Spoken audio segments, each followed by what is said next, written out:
Hi, it's Lee. Welcome to another Learn English with Lee grammar video. And welcome to the second video looking at relative clauses. A very important grammar point for people at B1 intermediate level and up. Now then, in a previous video, we looked at relative pronouns. Who, whom, whose, which, and that. So if you have any doubts about that, or you didn't watch that video, to be honest, I strongly recommend you watch the first video before we carry on with this video. Okay, so let's look in a little bit more detail at the difference between defining and non-defining relative clauses, because the meaning is actually quite different. And to do that, we need my brother again. You remember Leon, yeah, from the previous video? He's 27 years old, he's an entrepreneur, he lives in New York, and he has a Russian girlfriend. And I can make sentences with relative clauses to give you some amazing news. My brother, who lives in New York, is getting hitched. Getting hitched is just a slang phrase we use in England to mean getting married. So I could say my brother, who lives in New York, is getting married. Okay, so we can remember from the previous video that if we see the commas here, we know that the relative clause is a non-defining relative clause. So how about if I used a defining relative clause example, and I said, my brother who lives in New York is getting hitched. Is there any difference in the meaning between these two sentences? And the answer is yes, there is. But to look at the difference between the defining and the non-defining relative clause, let's start by removing the relative clause. And I just say to you, my brother is getting hitched. My question to you is, who is getting married? Yes, my brother Leon. Congratulations, Leon. I wish you all the best for your married life. But what if I told you that I actually have two brothers? I would like you to meet my other brother, Leopold. Now let's imagine we go back to the beginning of the video and I tell you my brother is getting married. Do we know which brother is getting married? No, we do not. We need more information. So for example, we already know that Leon is 27, he lives in New York, he's an entrepreneur, and he has a Russian girlfriend. What about Leopold? Well, Leopold is 30, he lives in Paris, he's an artist, and his girlfriend is English. Now we have some information which can help distinguish the difference between my two brothers' lives. And I need to use this information grammatically to make a sentence which will give you all of the information you need. In this situation, I need to add essential, necessary information to the subject, my brother. And if you remember, we said for non-defining relative clauses, the information is interesting but not necessary, and defining relative clauses, the information is necessary. So I would take this information and I would say, my brother who lives in New York is getting married. This distinguishes Leon from Leopold, who is my brother who lives in Paris. So the idea of the defining relative clause is that it is necessary information for you to know who I'm talking about.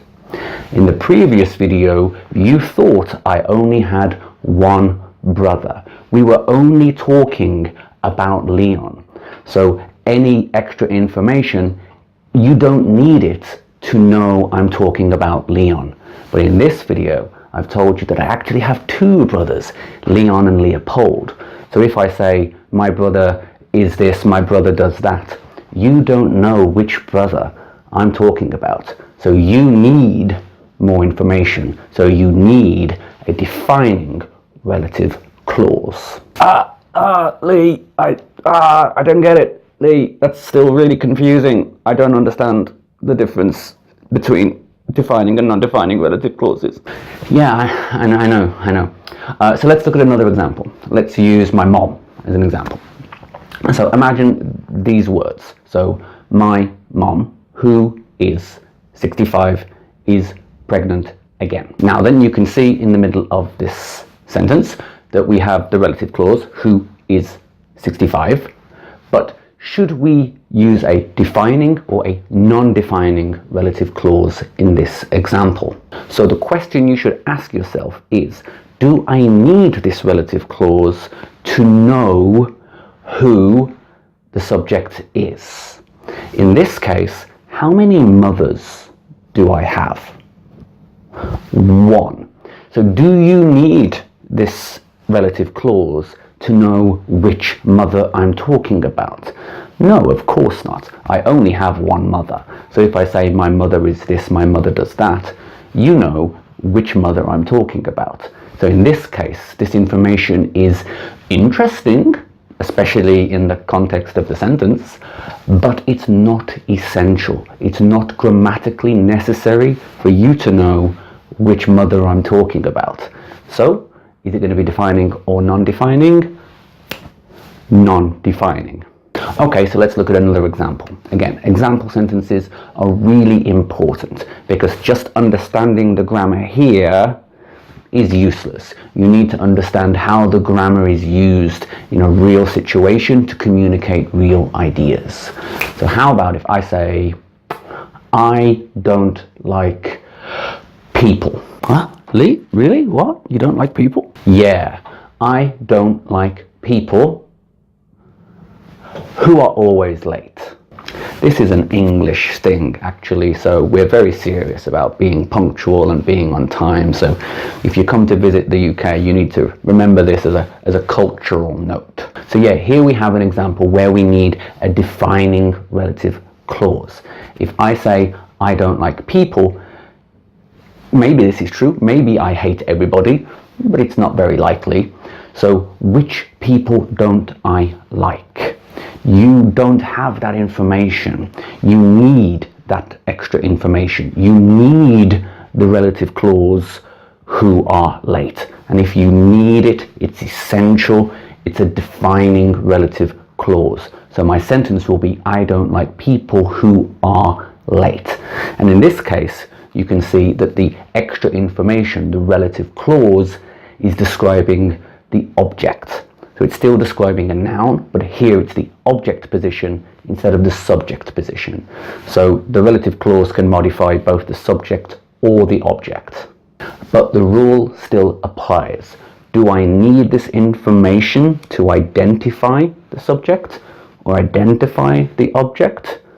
Or do I know what the subject is or what this object is, and the extra information is just interesting?